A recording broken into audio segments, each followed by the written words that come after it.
For operators getting into the direct-to-consumer service aggregation business, keeping up with all those apps and updates is a serious headache. In this interview with the CEO of ActiveVideo, he talks about AppCloud, the company's novel solution to the problem. Let's get started. This is Colin Dixon with nScreenNoise, and I'm at the ActiveVideo offices talking to Jeff Miller, who is CEO of the company. And Jeff, we talked back at IBC about a problem that operators are having with all of these apps that they're trying to get on their boxes, right? Tell us about that problem. Yeah, operators have over the years begun to dabble, I guess, in putting OTT apps on their set-top boxes, starting with Netflix and some of the big names. As we move into the 2020 time period, we find most app providers these days, or most content providers, are creating their own branded apps. So it's no longer a matter of simply putting 2 or 3 apps on a set-top box and you cover the market.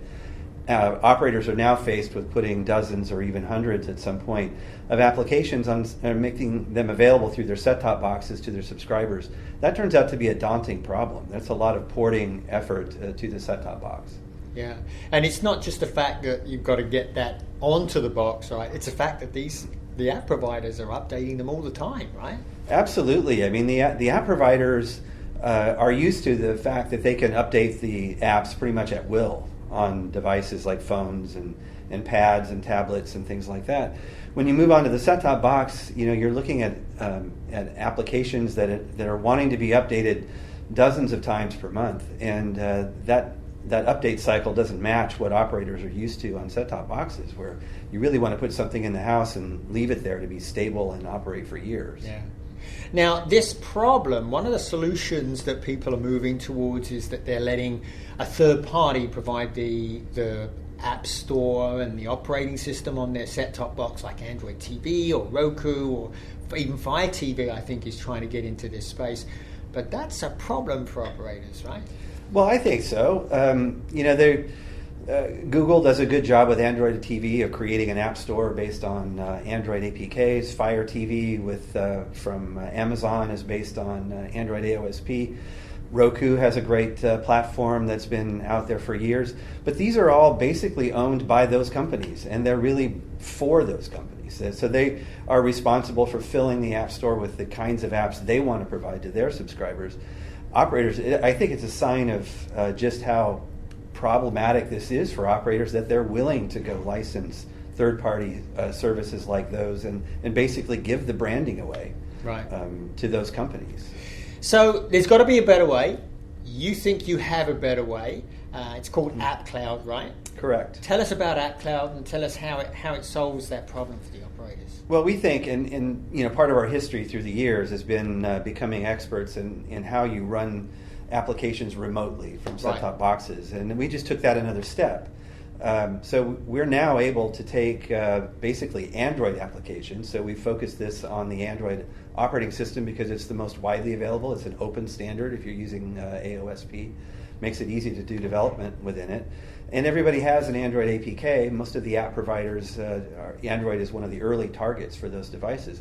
So we thought, well, what if you could take Android applications and instead of running them on the box, what if we ran them in the cloud? Literally run them in a public cloud solution like AWS or Google Cloud or Azure.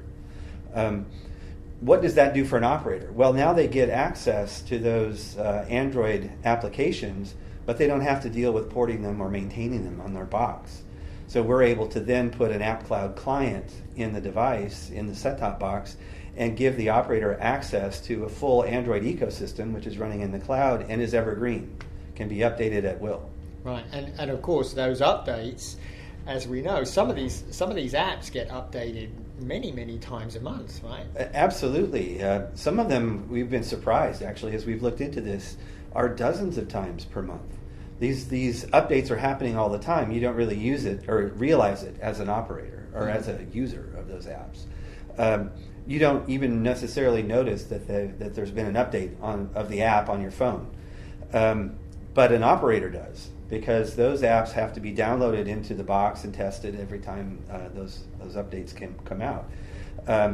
Where when the app is operating in the cloud, that can all happen in the cloud, unknown to the operator, or at least not required for the operator to maintain that. So it's a very good solution for operators. Yeah, and you're doing something that's really pretty remarkable. You're still allowing the video to be played at the client, not in the cloud. So the app's up there running, but the video still plays directly onto the client, right? Which is good for the app provider. Somebody like Disney wants to know their video is great quality and protected all the way to the client. Absolutely. In fact, it's for a cloud-based app solution to work, you really do have to have the right solution to provide end-to-end security with the video. The app providers don't want third parties in the middle, transcoding or touching the video in any way. So remoting the video player, so the video player can still operate in the cloud but appear to be operating on the device without touching the video is a real trick to making this all work, and the AppCloud does that. Yeah. So, okay, so the app is running in the cloud. I've got to pay somehow, so I've got to pay for performance, right? Surely it's faster for the app to run on the device. Well, that's the biggest surprise almost everybody notices when you actually run the app. That is not true. The apps actually run anywhere from 4 times to 10 times faster in the cloud. Why, you might ask? Well, the answer is very simple. You're running on unrestrained, unrestricted hardware, servers, top-of-the-line performance servers in the cloud with unlimited memory, unlimited CPU horsepower. They're not limited in any way by the device they're running on, unlike attempting to run it on a low-cost set-top box.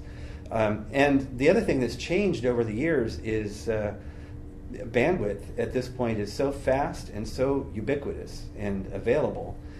People don't realize just how fast you can ping something in the cloud and get an answer back in a device. Round trip times are in the single-digit milliseconds in many cases, which is completely unnoticeable to a user. So you make up a lot of speed by running on high-performance hardware, and you don't lose very much speed by having a round-trip network time involved. Yeah, so the demo you showed me running just on a basic operator set-top box, it was way faster than my Roku. I can tell you, with YouTube, it was surprising how fast it was loading in a second or something. Very, very good performance. Yeah, we can generally load apps in anywhere from 1 to 5 seconds. And not only do they operate and load faster, and load is a misnomer. The key is we're not actually loading anything into the set-top box, which is why it's so fast. There's nothing to download. It's all operating in the cloud. But even within the app itself, and I've also shown you this demo of selecting video within YouTube or any other video app, just how fast the videos begin to play. Again, they're not streaming to the box. There's no buffering time. There's no download time. Yeah. So this is awesome. Operators have an alternative now that keeps them in control. When can they get this? When we announced AppCloud's availability in September at the IBC show, we said that we were looking at the first trials in 2020 and commercial availability by the end of the year, and that's kind of where we're at. Cool. So we should be seeing this in trials soon, it sounds like. Absolutely. Jeff, thanks for telling us about AppCloud, and we'll come back and talk to you when we have a big announcement of some customer, I think. I look forward to it, Colin. Very good. Thank you. This has been Colin Dixon with nScreenNoise.